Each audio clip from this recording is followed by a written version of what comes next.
Saham, obligasi, lebih baik mana ya?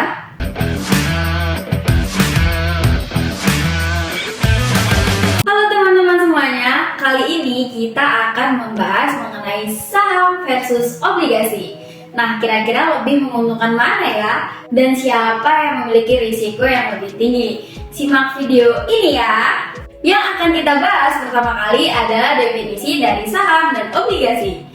Secara definisi, saham adalah salah satu bentuk surat berharga yang digunakan pada perdagangan pasar modal yang sifatnya kepemilikan dalam satuan lot, yaitu satu lot sama dengan 100 lembar saham. Saham ini kemudian menjadi tanda penyertaan modal seseorang atau badan usaha dalam suatu perusahaan atau perseroan terbatas. Nah, sekarang kita pindah ke obligasi ya.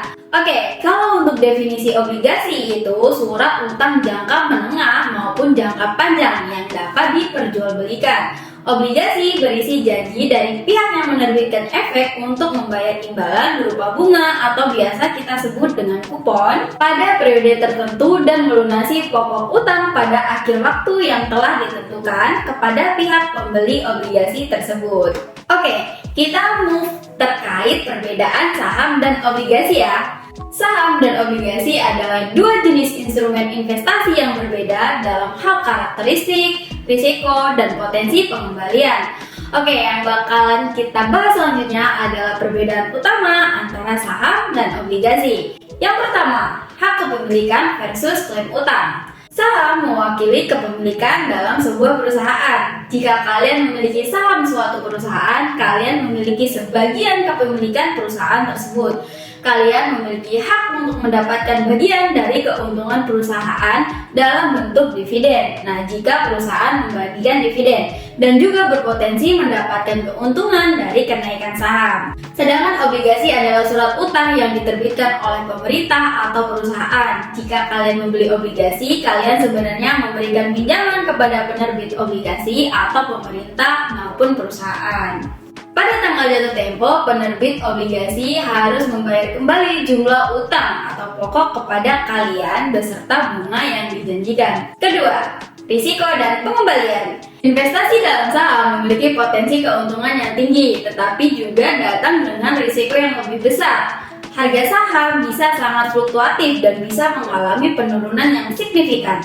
Potensi pengembalian saham tidak terbatas, tetapi kalian juga bisa mengalami kerugian besar atau biasa kita sebut dengan high risk, high return. Kalau untuk obligasi itu cenderung lebih stabil daripada saham dalam hal harga dan pengembalian. Obligasi umumnya memiliki tingkat pengembalian yang lebih rendah daripada saham, tetapi juga membawa risiko yang lebih rendah tentunya. Kalian menerima pembayaran bunga secara teratur dan pada tanggal jatuh tempo, kalian akan menerima kembali pokok yang diinvestasikan, asalkan penerbit tidak gagal bayar ya. Ketiga, urutan klaim pada aset. Pemegang saham adalah pemilik terakhir dalam urutan klaim pada aset perusahaan. Artinya, jika perusahaan mengalami kebangkrutan, pemegang saham akan dilayani setelah semua kewajiban, utang, dan klaim lainnya terpenuhi. Pemegang obligasi memiliki prioritas lebih tinggi dalam urutan klaim pada aset ya teman-teman. Jika perusahaan mengalami kesulitan keuangan, pemegang obligasi akan dilayani sebelum pemegang saham. Keempat, partisipasi dalam manajemen.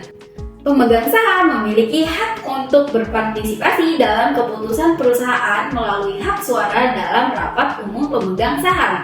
Jumlah hak suara biasanya sebanding dengan jumlah saham yang dimiliki. Sedangkan pemegang obligasi tidak memiliki hak suara dalam keputusan perusahaan. Lalu manakah yang terbaik? Setelah kita membahas definisi perbedaan dari saham maupun obligasi, pembahasan terakhir adalah lebih menguntungkan saham atau obligasi nih ya.